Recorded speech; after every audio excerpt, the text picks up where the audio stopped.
ఓం శ్రీ జ్ఞాన సరస్వతి నమః. ఓం నమః శివాయ. అందరికీ నమస్తే. శివుని రూపాన్ని, గుణాలను కీర్తించే అత్యంత శక్తివంతమైన స్తోత్రం ఇది. ఇది మోక్షాన్ని ప్రసాదించే నిర్గుణ నిరాకార ఓంకార స్వరూపుడైన పరమశివుడిని, ఆ రుద్రుడిని ప్రసన్నం చేసుకోవడానికి, భయాలు మరియు కష్టాల నుండి విముక్తి పొందడానికి ఈ స్తోత్రాన్ని పఠిస్తారు. ఆ స్తోత్రమే రుద్రాష్టకం లేదా రుద్ర శతకం అని కూడా అంటారు. రుద్రాష్టకం.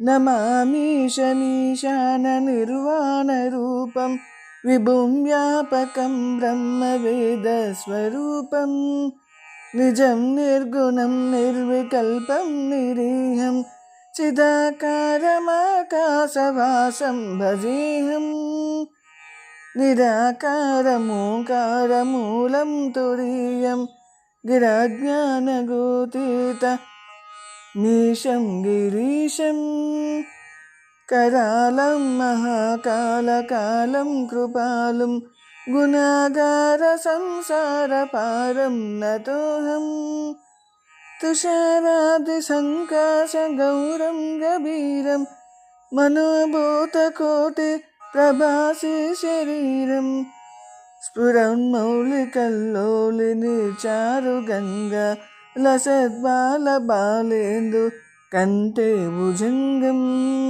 చలత్కుండలం శుభ్రనేతం విశాలం ప్రసన్నాననం నీల కంఠం దయాళం మృగాదీశ చర్మాంబరం ముండమాలం ప్రియం శంకరం సర్వనాథం భజామి ప్రచండం ప్రకష్టం ప్రగల్భం పరేశం అఖండం అజం భాను కోటి ప్రకాశం త్రయశూల నిర్మూలనం శూలపాణిం భజేహం భవానీపతిం భావగమ్యం కళాతీత కళ్యాణ కల్పకారి సదా సజ్జనానందదాత పురారి చిదానంద సందోహ మోహాపహారి ప్రసీద ప్రసీద ప్రభు మన్మధారి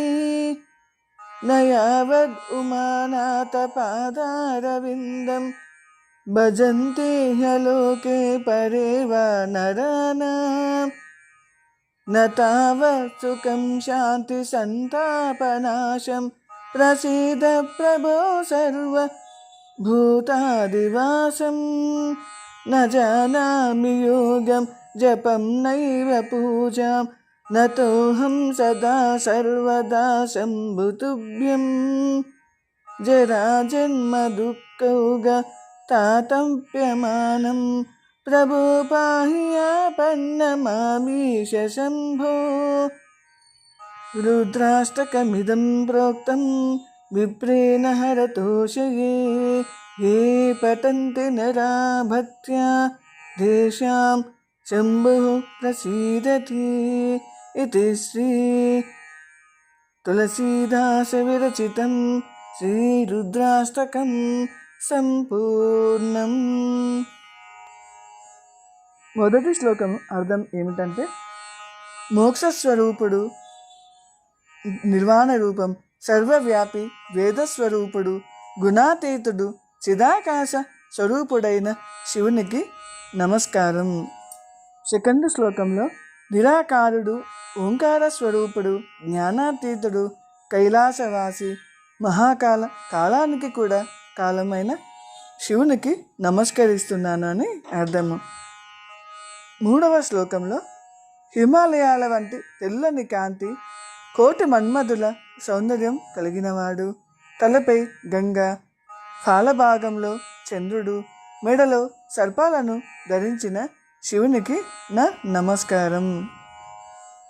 నాలుగవ శ్లోకం సుందరమైన రూపము, నుదుట తిలకము, చెవులకు కుండలాలు, నీలకంఠుడైన ఆ శివునికి నమస్కారం.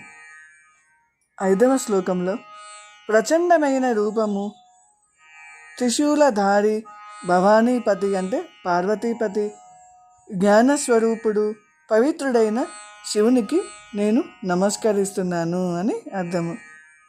6వ శ్లోకంలో సృష్టి స్థితి సంహారకర్త, సూర్యుని వంటి తేజస్సు, భక్తుల కోరికలు తీర్చేవాడు, అజ్ఞానాన్ని పోగొట్టే శివునికి నేను నమస్కరిస్తున్నాను అని అర్థము. 7వ శ్లోకంలో అహంకారాన్ని, కష్టాలను పోగొట్టేవాడు, వేదాల ద్వారా తెలుసుకోదగినవాడు, భక్తవ శంకరుడైన శివునికి నమస్కారం అని అర్థము. 8వ శ్లోకంలో కరుణామయుడు, భక్తుల పాపాలను హరించేవాడు, రుద్రుడిని ఆశ్రయించిన వారికి అసలు కష్టాలే ఉండవు అని ఈ శ్లోకం యొక్క అర్థము. ఈ స్తోత్రాన్ని పారాయణం చేయడం వల్ల, ముఖ్యంగా శివపూజ సమయంలో దీన్ని పఠించడం వల్ల మనస్సు ప్రశాంతతను పొందుతుంది. శారీరక మానసిక కష్టాల నుండి ఉపశమనము లభిస్తుంది. రావణుడిపై విజయం కోసము రాముడు రుద్రాష్టకాన్ని పఠించాడని పురాణాలు చెబుతున్నాయి.